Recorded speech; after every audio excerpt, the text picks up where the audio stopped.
반갑습니다. 6월 14일 수요일 큐티 스케치 시간입니다. 오늘 본문은 사무엘하 18장 1절로 15절까지의 말씀입니다. 오늘 본문은 이렇게 시작합니다.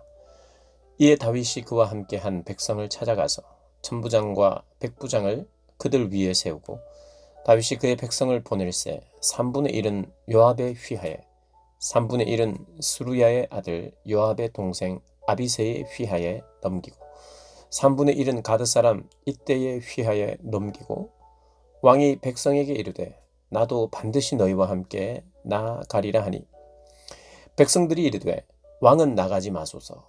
우리가 도망할지라도 그들은 우리에게 마음을 쓰지 아니할 터이요 우리가 절반이나 죽을지라도 우리에게 마음을 쓰지 아니할 터이라. 왕은 우리 10,000명보다 중하오니 왕은 성읍에 계시다가 우리를 도우심이 좋으니이다 하니라. 오늘 본문은 이제 다윗이 전례를 갖추고 이제 압살롬의 부대와 전쟁을 하는 내용입니다. 그래서 전쟁 직전에 이스라엘 백성들이 전례를 잘 갖추고 전투태세를 잘 갖추고 있음을 보여줍니다. 그리고 그들의 그 견고한 군대 편성 외에도 그들은 굉장히 충성스러운 신하들이 있다는 것을 보여주고 있습니다. 왕은 함께 오지 마십시오. 우리가 죽어도 그들은 신경 쓰지 않을 것입니다. 우리의 10,000명이 죽는 것도 그렇게 신경 쓰지 않을 것입니다. 오직 왕만 노릴 것입니다.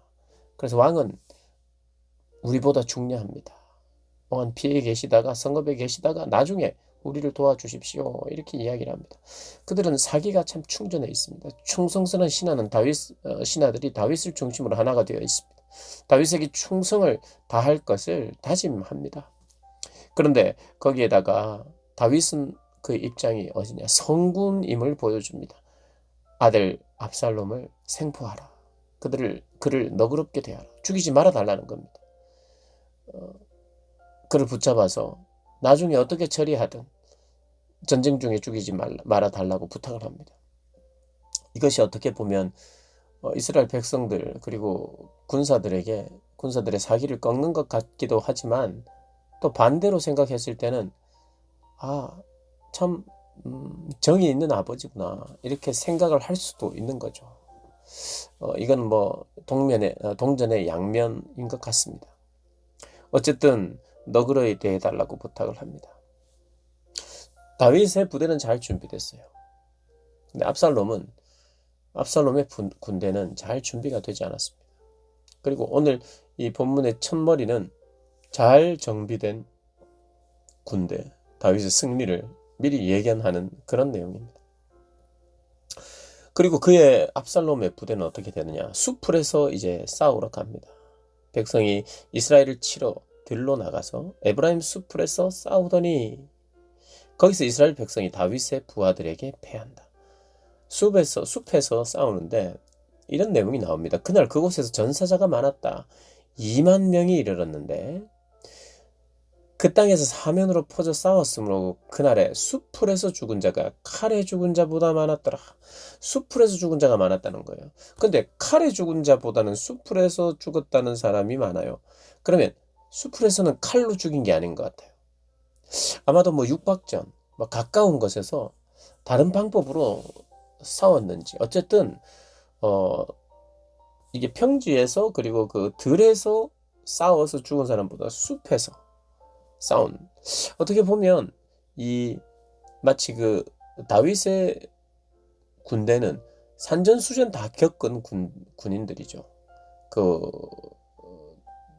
군대 장관들도 요압이라든지 아비새라든지 이때 가드 사람 이때 역시도 그래서 이 숲에서도 전쟁을 잘하고 또 들에서도 전쟁을 잘했던 그런 사람 같아요. 어쨌든 이 본문 안에 이렇게 보면 이제 9절도 이어지는 것을 보면 수풀에서 죽었다. 그리고 상수리 나무에 압살롬의 머리가 걸립니다. 그 긴 머리는 자기 자랑이었거든요.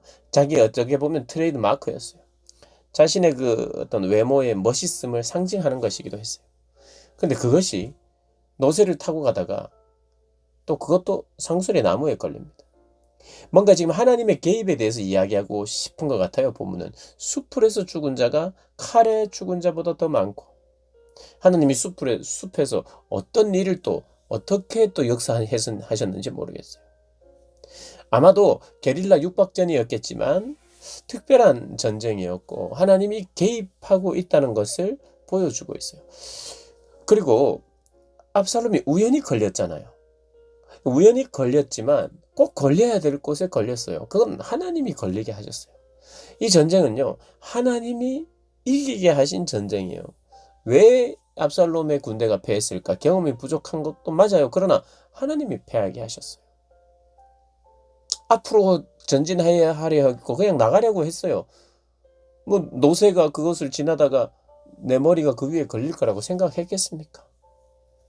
물론 주의를 기울이지 않아서 걸렸다고도 할 수 있어요. 그러나 걸려야 될 곳에 걸리게 하신 하나님이 있다는 거예요.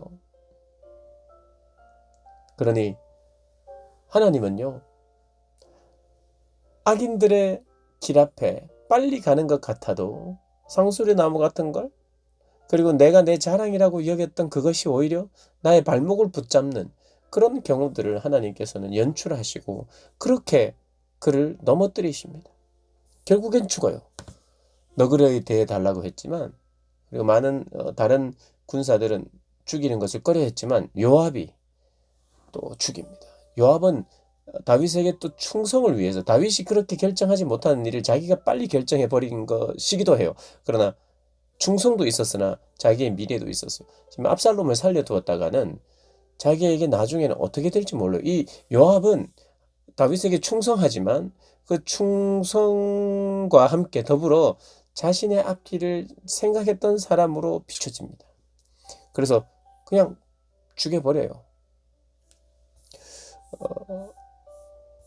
오늘 본문을 통해서 우리가 알게 되는 것, 계속해서 다윗 진영을 하나님께서 함께하고 계시다는 것을 보여주고 있고, 그리고 상대적으로 압살롬의 부대는 하나님이 개입하셔서 그를 숲풀에서 많은 사람들이 죽게 하고 또 상수리 나무에 걸리게 하는, 그래서 걸릴 곳에 걸리고 전진하고 싶지만 스탑하게 하고 넘어지게 하고, 그래서 하나님이 이를 그르치려고 했지만 성공하는 듯 보였지만 하나님이 성공하도록 내버려 두지 않는, 하나님은 당신의 약속을 지키며 다윗의 가문이 영원하도록 하나님이 하셨기 때문에 잠깐의 위기가 있었지만 그 위기를 통해서 하나님은 교훈하시고 어쩌면 징계라고도 할 수 있는 그런 기간을 통해서 뭔가 깨닫게 하시고 하나님의 약속을 다시 한번 확인시켜 주시는 그런 일을 하신 거예요. 그래서 오늘 본문 안에 누가 이 전쟁을 다윗이 승리하게 했는가? 하나님이에요. 골리앗과의 전쟁 누가 승리하게 했습니까? 다윗과 골리앗? 하나님이에요. 많은 블레셋과의 전쟁 누가 승리하게 했습니까? 하나님이에요.